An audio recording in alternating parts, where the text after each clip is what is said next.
मैं वाहिद Vora G6 news channel में आप सभी का स्वागत करता हूँ। एक बार कुछ बंदरों को एक बड़े से पिंजरे में डाल दिया गया और वहाँ पर एक सीढ़ी लगाई गई। सीढ़ी के ऊपरी भाग पर कुछ केले लटका दिए गए।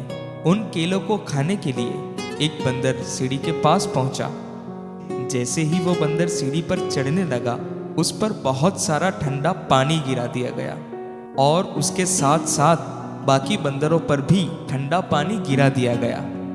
पानी डालने पर वो बंदर भागकर कोने में चला गया। थोड़ी देर बाद दूसरा बंदर सीढ़ी के पास पहुंचा। वो जैसे ही सीढ़ी के ऊपर चढ़ने लगा, फिर से बंदर पर ठंडा पानी गिरा दिया गया और उसकी सजा बाकी बंदरों को भी मिली और उन पर भी ठंडा पानी गिरा दिया गया।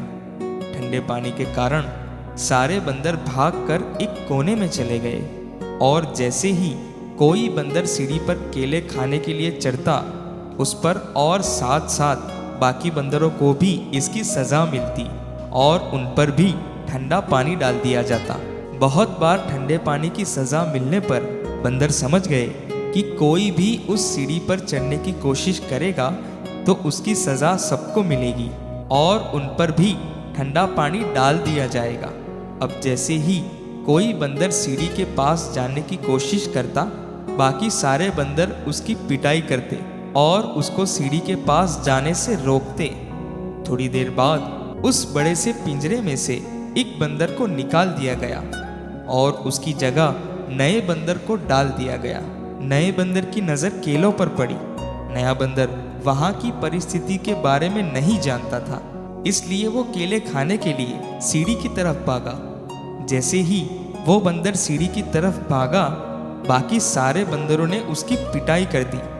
नया बंदर समझ नहीं पा रहा था कि उसकी पिटाई क्यों हुई, लेकिन जोरदार पिटाई से डरकर उसने केले खाने का विचार छोड़ दिया। अब फिर एक पुराने बंदर को पिंजरे से निकाला गया और उसकी जगह एक नए बंदर को पिंजरे में डाल दिया गया। नया बंदर बेचारा उस परिस्थिति को जानता नहीं था, इसीलिए वो केले खाने के लिए सीढ़ी की तरफ जाने लगा और ये देखकर बाकी सारे बंदरों ने उसकी पिटाई कर दी। पिटाई करने वालों में पिछली बार आया नया बंदर भी शामिल था, जबकि उसे ये पता नहीं था कि ये पिटाई क्यों हो रही है। ये प्रक्रिया चलती रही और एक एक करके पुराने बंदरों की जगह नए बंदरों को पिंजरे में डाला जाने लगा। जैसे ही कोई नया बंदर पिंजरे में आता और केले खाने के लिए सीढ़ी के पास जाने लगता, तो बाकी सारे बंदर उसकी पिटाई करते।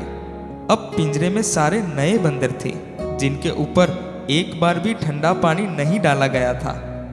उनमें से किसी को नहीं पता था कि केले खाने के लिए सीढ़ी के पास जाने वालों की पिटाई क्यों होती है, लेकिन उन सबकी एक एक बार पिटाई हो चुकी थी। अब एक और बंदर पिंजरे में डाला गया और फिर से वही हुआ। सारे बंदरों ने उस नए बंदर को सीढ़ी के पास जाने से रोक दिया और उसकी पिटाई कर दी, जबकि पिटाई करने वालों में से किसी को भी पता नहीं था कि वो पिटाई क्यों हो रही है। आप सभी को ये कहानी सुनकर शायद हंसी आई होगी, लेकिन हम भी तो यही करते हैं। जैसे ही हम कुछ बड़ा सोचते हैं, हम अपने सपनों को पीट देते हैं, क्योंकि ये हमने आगे से सीखा है। क्यों पीट रहे हैं? क्यों सपनों को सच करने से पीछे हट रहे हैं? क्यों बड़े सपनों को देखने से डर रहे हैं? ये किसी को नहीं पता। बस एक दूसरे से सीखते सीखते ये बोल देते हैं कि समय से पहले और किस्मत से ज़्यादा कभी नहीं मिलता और कभी कोशिश भी नहीं करते। अपने आप को लिमिटेड कर देते हैं। दोस्तों, इंसान तब नहीं हारता जब वो असफल होता है, बल्कि हारता तो तब है जब वो सफलता को प्राप्त करने के लिए प्रयास करना ही छोड़ दे। इस वीडियो को शेयर कीजिए उन लोगों को जो किसी न किसी वजह से अपना काम या किसी प्रोजेक्ट या किसी भी चीज़ की शुरुआत नहीं कर पा रहे हैं। हो सकता है आपके शेयर करने की वजह से वो डर को ख़त्म कर दे और अभी से अपने काम की शुरुआत कर दे। शुक्रिया। शब्बा खैर।